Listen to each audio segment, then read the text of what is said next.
안녕하세요. 백년건강입니다.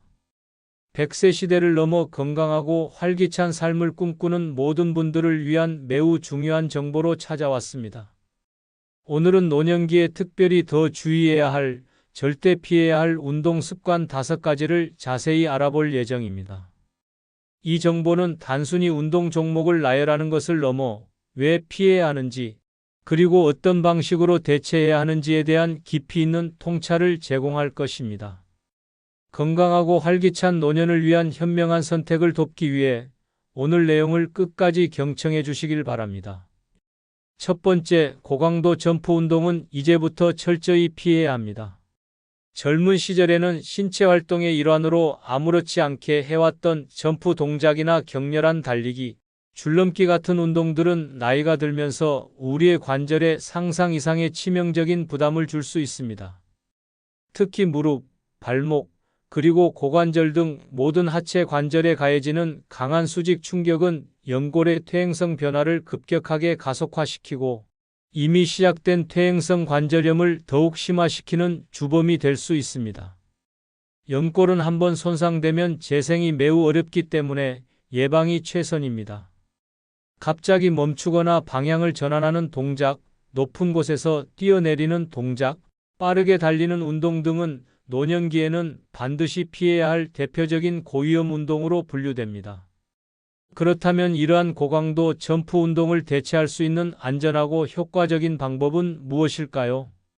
수영이나 아쿠아로빅과 같은 수중 운동이 아주 좋은 대안이 됩니다.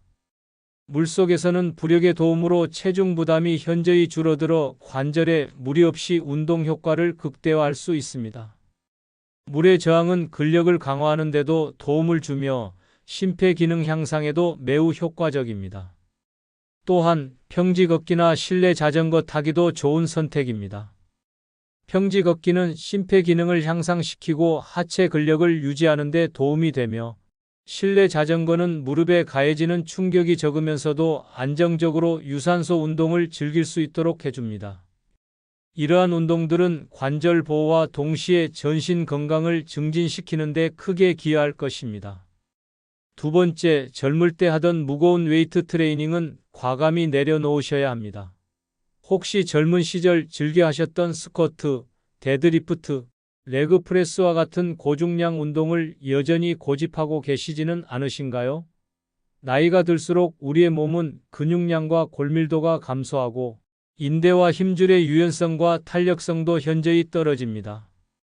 이러한 상태에서 과도한 무게를 들어 올리는 것은 관절과 척추에 엄청난 압력과 스트레스를 주어 근육 파열, 인대 손상, 디스크 탈출증 등 심각한 부상 위험을 크게 높입니다. 특히 노년기에는 신체 회복 속도가 느려지기 때문에 작은 부상이라도 치명적인 결과로 이어질 수 있습니다. 무거운 중량은 일시적으로 근육을 과신장시키고 미세 손상을 유발하여 염증 반응을 일으킬 가능성이 높습니다. 안전하게 근력을 강화할 수 있는 방법은 다양합니다.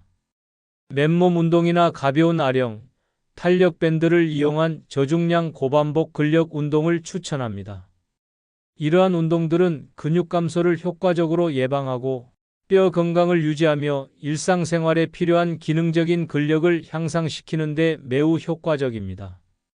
예를 들어 의자에 앉아서 다리를 올렸다 내리는 동작, 벽을 이용한 팔굽혀펴기, 밴드를 이용한 어깨 운동 등은 관절에 부담을 주지 않으면서도 충분한 운동 효과를 얻을 수 있습니다. 중요한 것은 얼마나 무거운 것을 드느냐가 아니라 얼마나 꾸준히 올바른 자세로 운동하느냐입니다. 점진적으로 운동 강도를 높여가는 방식은 좋지만 무리한 욕심은 반드시 금물입니다. 세 번째, 무릎을 꿇는 동작은 이제부터 절대 금지입니다. 바닥에 무릎을 꿇고 앉거나 무릎을 꿇은 채로 스트레칭을 하는 등 무릎 관절에 직접적인 압력을 가하는 모든 동작은 피해야 합니다.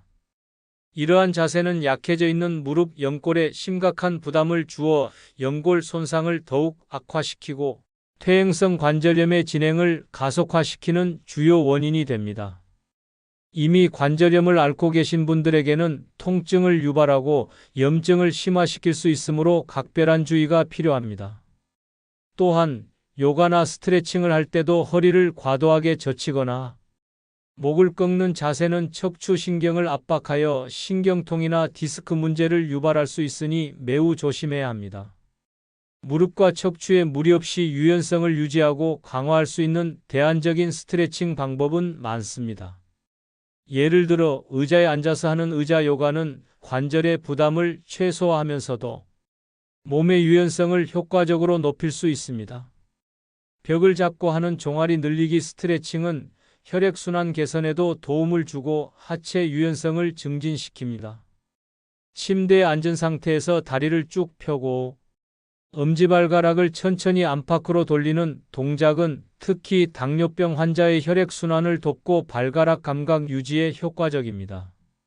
무릎 당기기 스트레칭, 고양이 자세, 의자에 앉아 하는 가벼운 목 돌리기 등은 척추에 무리를 주지 않으면서 근육 긴장을 풀어주고 혈액순환을 촉진하는 데 아주 좋습니다.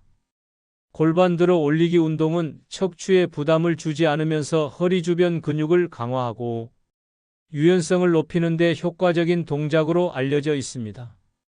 중요한 것은 자신의 몸이 편안하게 느끼는 범위 내에서 부드럽게 움직이는 것입니다.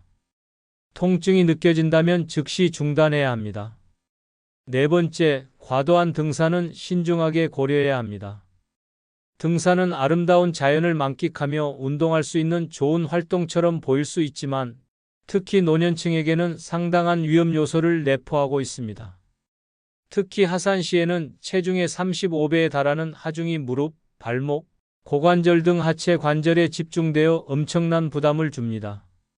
이는 연골 손상을 급격하게 가속화시키고 기존의 관절 질환을 악화시키는 주요 원인이 될 수 있습니다. 또한 울퉁불퉁하고 미끄러운 산길은 낙상 위험을 크게 높이며 한 번의 미끄러짐이나 발을 헛디딤으로 인해 골절이나 심각한 외상으로 이어질 가능성이 매우 큽니다. 이러한 부상은 노년층의 활동성을 급격히 저하시키고 회복 기간도 길어져 삶의 질에 부정적인 영향을 미칠 수 있습니다. 격투 운동이나 험한 산길 등반, 빙판길, 걷기 등 균형 감각을 요구하는 과격한 운동 역시 낙상 위험을 높이므로 피해야 합니다. 등산 대신 안전하게 자연을 즐기면서 운동 효과를 얻을 수 있는 방법은 많습니다. 평탄하고 잘 정비된 흙길을 걷거나 완만한 경사의 둘레길을 걷는 것은 관절에 무리를 주지 않으면서도 심폐기능과 하체 근력을 효과적으로 강화할 수 있습니다. 수중 걷기 운동은 물의 부력 덕분에 관절 부담 없이 하체 근력을 단련하고 유산소 운동 효과를 얻을 수 있는 훌륭한 대안입니다. 만약 굳이 산에 오르고 싶다면 반드시 완만한 경사의 낮은 산을 선택하고 지팡이를 사용하여 하체에 가해지는 부담을 분산하며 발목까지 오는 등산화를 착용하여 발목 보호에 신경 써야 합니다. 또한 충분한 휴식과 수분 섭취는 필수이며 하산 시에는 절대 서두르지 않고 천천히 내려오는 것이 중요합니다. 자신의 체력과 건강 상태를 고려한 현명한 선택이 필요합니다. 다섯 번째, 매일 쉬지 않고 고강도 운동을 하는 습관은 당장 멈추셔야 합니다. 건강해지려고 시작한 운동이 오히려 몸을 해칠 수 있다는 사실을 알고 계셨나요? 우리의 몸은 운동을 통해 자극을 받으면 근육이 손상되고 에너지가 소모됩니다. 그리고 이 손상된 근육이 회복되고 더 강해지는 과정에서 성장이 일어납니다. 그런데 매일 쉬지 않고 격렬하게 운동을 계속한다면 근육과 관절에 과도한 스트레스가 계속해서 쌓여 부상 위험이 급격히 커집니다. 충분한 휴식 없이 지속되는 운동은 신체의 회복 능력을 저하시키고 만성 피로, 면역력 저하, 심지어는 오버트레이닝 증후군으로 이어질 수 있습니다. 특히 심혈관 질환 위험이 있는 분들에게는 장시간 고강도 운동이 심장에 무리를 주어 건강에 치명적인 영향을 미칠 수 있으므로 절대 피해야 합니다. 운동은 질이 양보다 훨씬 중요합니다. 매일매일 격렬하게 운동하기보다는 일주일에 35일 정도 규칙적으로 자신의 몸 상태에 맞는 저강도 또는 중강도 운동을 선택하는 것이 훨씬 효과적이고 안전합니다. 예를 들어 걷기, 가벼운 조깅, 수영, 태극권, 의자 요가 등은 노년층에게 적합한 저중강도 운동입니다. 운동 중간에는 반드시 충분한 휴식을 취해 몸이 회복할 시간을 주어야 합니다. 근력 운동을 했다면 다음 날은 유산소 운동을 하거나 완전한 휴식을 취하는 방식으로 운동 스케줄을 조절하는 것이 좋습니다.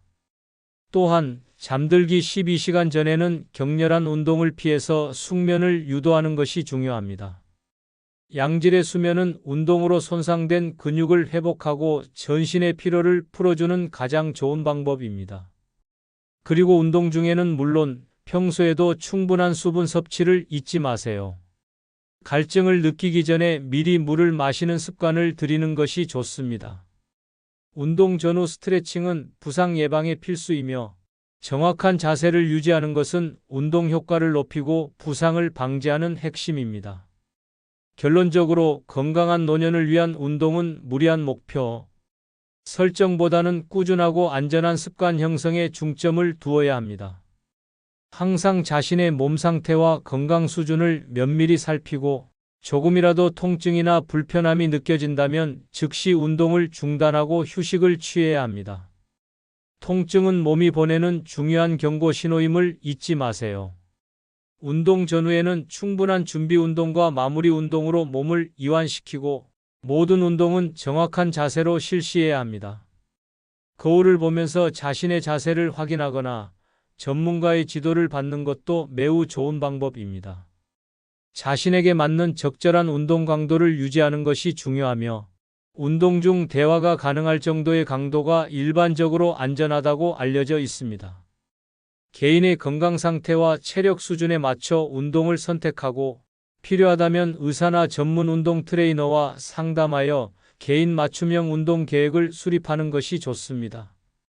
특히 무릎, 허리, 관절 통증이 있는 경우 더욱 세심한 주의와 전문가의 조언이 필요합니다.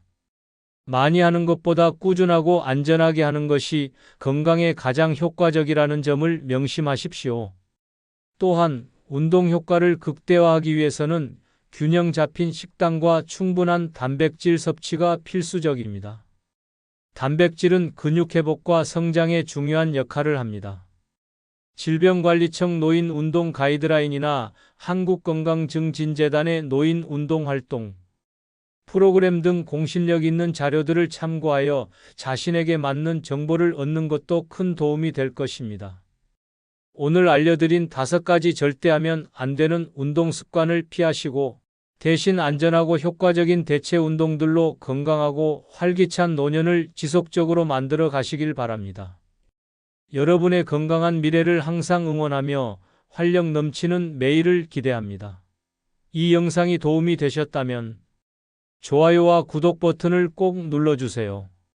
여러분의 작은 관심이 더 많은 분들의 건강한 삶을 위한 큰 힘이 됩니다. 감사합니다.